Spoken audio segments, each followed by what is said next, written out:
Well, good morning, beloveds. How are you today? I'm happy to see some faces I haven't seen in a while and some new faces. Welcome to those of you who are visiting for the first time. We're so glad that you're here. Today's a good day. Yeah, today's a good day. The weather is good, and I'm inside all day. Darn it. If we could do me a favor, hold off any rain for at least another 24 hours so I can go outside and play tomorrow. All right. That's all I ask. That's all I ask. Today, I want to invite you to explore two ideas that at first glance might seem unrelated, but when we weave them together, they reveal something powerful about our spiritual journey. The first one is the idea of unlikability. Those moments when we encounter people, experiences, or parts of life that we simply don't like. Right? The second is what I call the beneathness. The rich, unseen layer of life that lies just below the surface, quietly sustaining everything that we see above that surface. And what I'd like us to consider this morning is that both of these ideas, what we dislike and what lies beneath, are sacred invitations to oneness. To oneness. Ernest Holmes is our founder, the founder of the Science of Mind. He wrote, or he said, there is nothing to be healed, only truth to be revealed. There is nothing to be healed, only truth to be revealed. What he's saying is that what we label as unlikable is simply spirit in disguise. So let's start with our likes and our dislikes, shall we? If we're honest, most of us spend the majority of our time chasing what we like and avoiding what we don't. I don't know about you, but this morning when I left my house, I turned to lock the door and there was a spider about this big. Its body was tiny, but it had the biggest, blackest legs I've ever seen. And I thought, well, that's a really funny looking daddy long legs. And I kind of recoiled a little bit. And then I went, it's not jumping on me. What am I worried about, right? Let it be. Maybe when I get home tonight, it'll be gone. Maybe when I get home tonight, it will have built one of those giant webs like you see around people's houses on Halloween waiting to catch me. So when they come back in, I don't know. But that's something that I try to avoid. You know, let them do their thing. Some people like soft music, and some people like really loud music. Some people, we generally like kind people, not difficult ones. We like comfort, not challenge. It's a part of being human. But spiritually speaking, it's also how we build walls around our peace. Because when our happiness depends on things being a certain way, we've given away our freedom. In the Science of Mind tradition, we understand that God, Spirit, is one. Right? All that exists in the expression of that one life. All that exists is an expression of that one life. That means nothing and no one is outside of it. Nothing is truly unlikable in God, even if our personalities have preferences. There's a part of me that goes, ew, icky spider, kill it.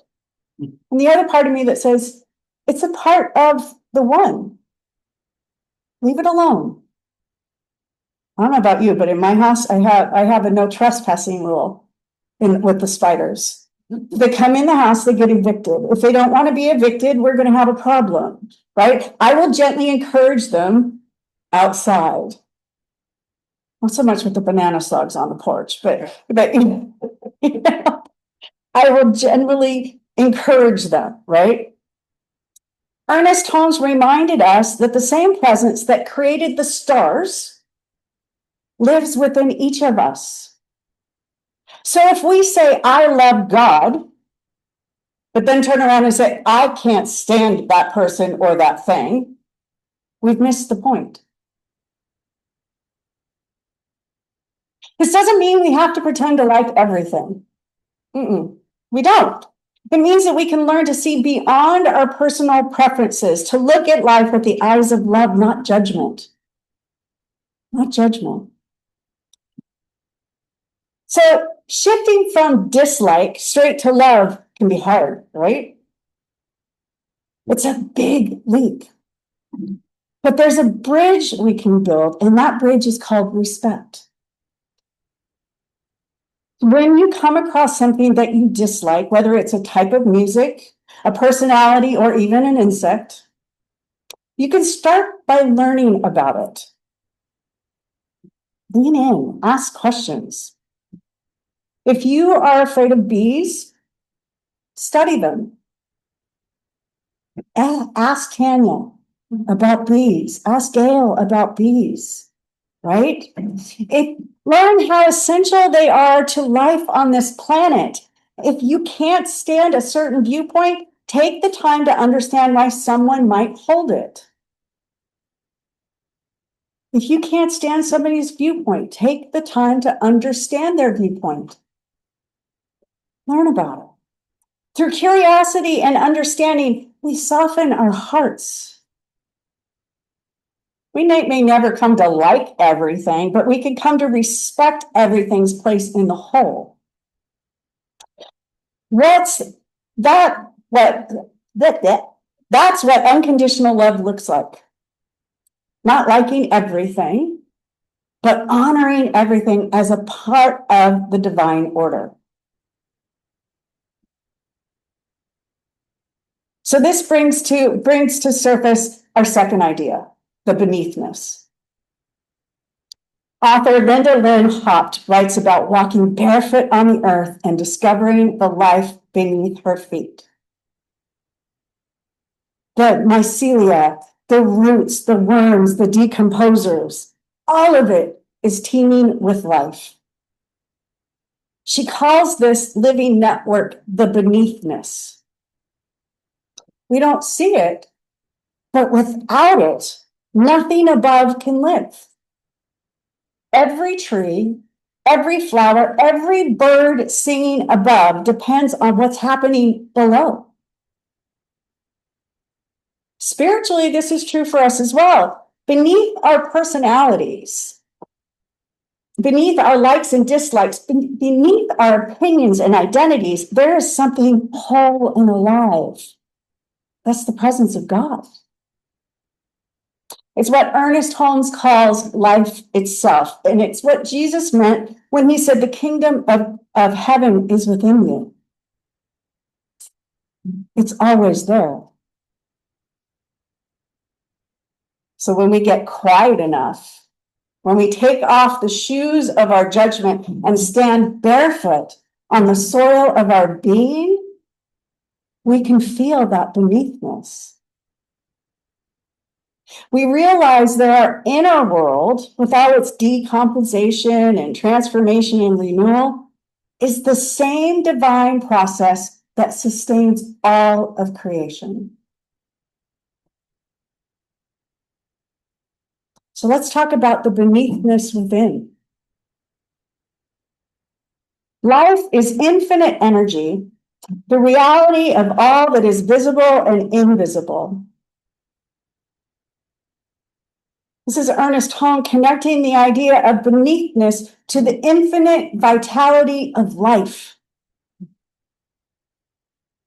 Just as the soil contains the remains of what once lived, our souls hold the memories and experiences and lessons of everything that we've been through. Our beneathness includes our joys and our heartbreaks, our triumphs and our mistakes.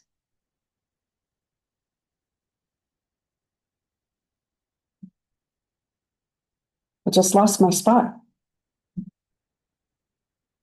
It's the compost of our soul. And boy, it's rich. It's rich. When we allow ourselves to look beneath the surface, to turn over the soil of our hearts, we find that even the parts of our past that we'd rather not see are feeding something new. The old beliefs, the disappointments, the losses, all of them became nutrients for spiritual growth. Think about that. All of your experience in the past, everything, the good, the bad, and the ugly, is all a part of your growth today. When we can see life from that perspective, we can understand that nothing is wasted in God. We can understand that nothing is thrown away. The divine doesn't go, not that, and make it poof, disappear, right? Every part of our journey, even what we dislike about our bodies, is holy ground. It's all holy ground. If you've experienced trauma in your past, it's holy ground. If you've experienced addiction or chronic illness or heartbreak, it is all of that holy ground. The trick is recognizing it. I don't know if I've told you, my mother's best friend, Vince, said to me when I was a teenager, something I thought was terrible as a teenager happened. And he said to me, you know, this might be the best, worst thing that's ever happened to you. And as a teenager, I thought, what? Crazy old man, right? But I remember it today. Some of the things that happened in my past are the best, worst things that have ever happened to me. We wouldn't be here today had we not experienced what we went through in our past, right? So bless them. So here's where these two ideas meet. When we encounter something or someone we dislike, we're being invited to look beneath, to ask, what's really going on here? What belief, fear, or story is being stirred up inside of me? And what is Spirit trying to show me through this discomfort? Often, what we dislike in others mirrors something unresolved in our own beneathness. Something waiting to be seen or healed or composted into wisdom. So the next time you find yourself thinking, I don't like that, pause and look deeper. Maybe that dislike is a doorway, a chance to uncover another layer of your connection to all life. The more we live from beneathness, from that deep-rooted awareness of oneness, the less power our surface dislikes have over us. We begin to see that every person, every creature, every event, even the uncomfortable ones, are all part of the vast ecosystem of spirit. Just as the forest floor depends on the decaying leaves that nurture new growth, we depend on our challenges and differences to expand our understanding of love. So instead of judging or resisting the unlikable, we can honor it as part of the great dance of life, the compost that enriches our soul. So this week, I invite you to walk barefoot, either literally or metaphorically. When you feel irritation or dislike arise, take a deep breath and imagine yourself standing on holy ground. Feel the living pulse beneath you, and ask your higher self to show you what lies beneath the surface. Can you find respect where you once felt resistance? Can you find compassion where you once felt contempt? Can you honor the beneathness in others, in nature, and in yourself? Because beneath it all, beneath what we like and don't like, beneath what we approve or resist, there's just one life, one presence, one sacred flow that connects us all.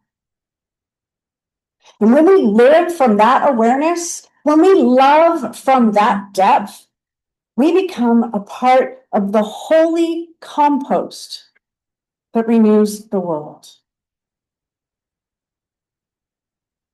Thank you. Thank you. Let's pray, shall we? So just take a deep breath and close your eyes or drop your gaze. And know with me that we are affirming that we are a part of that oneness, that true, that beneathness, that mycelium and the roots and all of that is connecting everything. We are a part of that where we connect to each and every one. It is as close as our breath. We are all breathing the same air in this room. We are all breathing the same air on this planet. We are all grounded on this planet, on Mother Earth. Gravity reminds us we are a part of, we're not floating off into nowhere.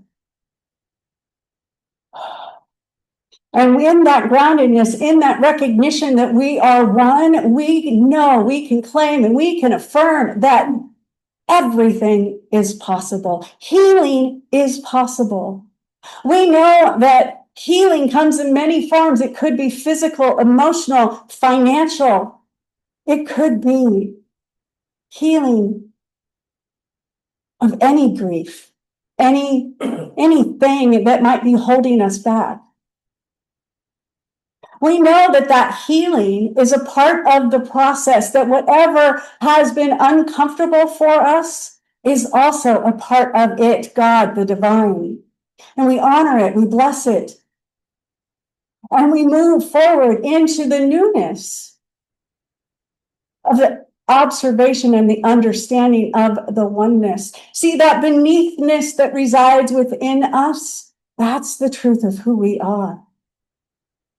And we claim that. We know that.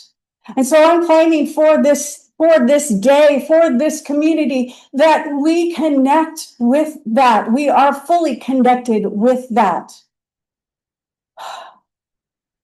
And we stand in that with absolute love. We stand in that in absolute love. As we do that, as we individually stand in that love, we are raising the vibration of the entire planet. Because love is the basis of all of it. Love is the basis of abundance. Love is the basis of joy. Love is the basis of beauty and power and happiness. Love is what keeps us connected. And I sit with a grateful heart, knowing that this is the truth, knowing that we are exactly that, connected, heart to heart, soul to soul. And I say thank you, Spirit, for this reminder, this declaration, this opportunity to look within and therefore look beyond.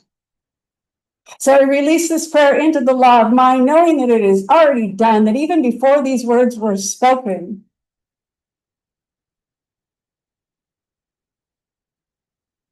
I'm going to add into that prayer the first responders that are passing by and the people that they are responding to, knowing that they too are a part of it. sending love with the first responders, sending love ahead of them for everyone that moves out of their way and allows them to get to the people that need their help. I'm grateful that we can envision these things, that we can envision our love being sent out beyond this space. And that we know when we do that, that we are shifting the consciousness. That when the first responders arrive, just like when we arrive at what may look like a disaster, love is already there. God is already there.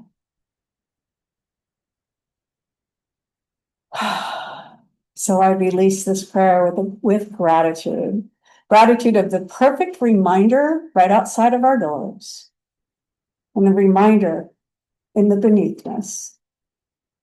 So release this prayer into the law of mind, knowing that it is already done. And will you please help me ground this prayer by just simply saying, and so it is. Blessed be. Very fair.